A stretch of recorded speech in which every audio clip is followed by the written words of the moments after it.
பாகிஸ்தானில் தற்போது நிலவும் அசாதாரண சூழல் அந்நாட்டு ஆளும் கட்சியை மட்டுமல்லாது எதிர்க்கட்சிகளையும் அச்சத்தில் ஆழ்த்தியுள்ளது. 7 ஆண்டுகள் வெளிநாட்டில் இருந்துவிட்டு கடந்த மாதம் பாகிஸ்தான் வந்த மத குருவான தாரிக் அல் ஹத்ரி ஆட்சியாளர்களுக்கு எதிராக பல்வேறு ஆர்ப்பாட்டங்களையும் போராட்டங்களையும் முன்னின்று நடத்தி வருகிறார்.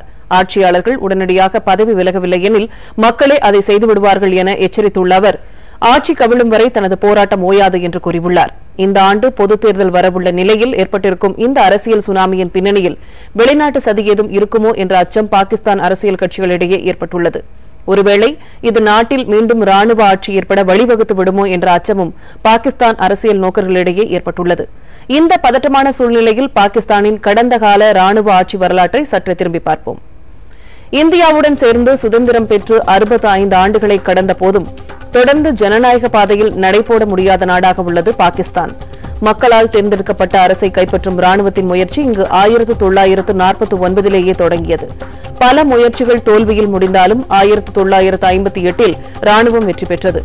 பாகிஸ்தானின் முதல் அதிபரான இஸ்கந்தர் மிர்சா ராணுவத்திற்கு கட்டுப்பட்டு நாடாளுமன்றத்தை கலைத்ததோடு பிரதமரான ஃபெரோஸ்கான் நூனையும் பதவியிலிருந்து நீக்கினார்.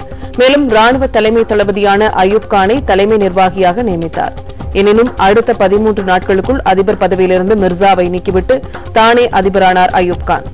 1958 முதல் 11 ஆண்டுகள் பாகிஸ்தானை ஆட்சி செய்த அயூப் கான் 1965 மற்றும் 1969இல் இந்தியாவுக்கு எதிரான போரினை முன்னின்று நடத்திய தோல்வியை தழுவினார்.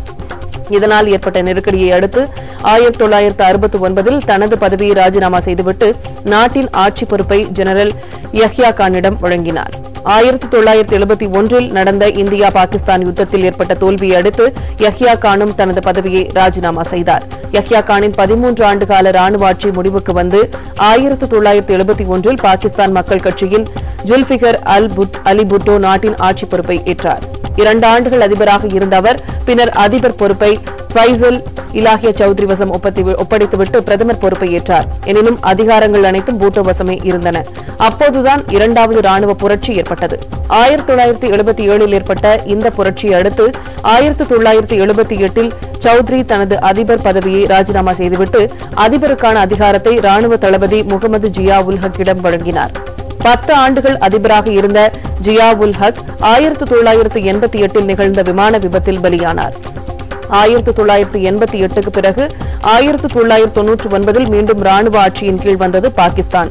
ராணுவ ஜெனரலாக இருந்த பர்வேஸ் முஷரப் தன்னை நாட்டின் தலைமை நிர்வாகியாக அறிவித்துக் கொண்டார். அப்போது அதிபராக இருந்தவர் முகமது ரஃபீக் தரர். 2001இல் தரர் தனது பதவியை ராஜினாமா செய்ததை அடுத்து அதே ஆண்டு அதிபரானார் முஷரப்.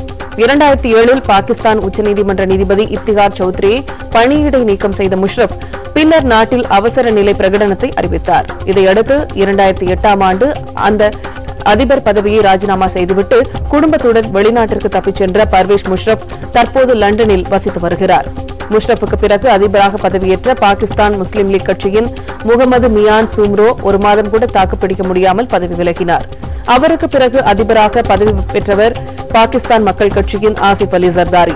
இவரது ஆட்சி காலத்திலேயே மீண்டும் ராணுவ ஆட்சி வந்துவிடுமோ என்ற அச்சம் தற்போது பாகிஸ்தானில் பரவலாக ஏற்பட்டுள்ளது.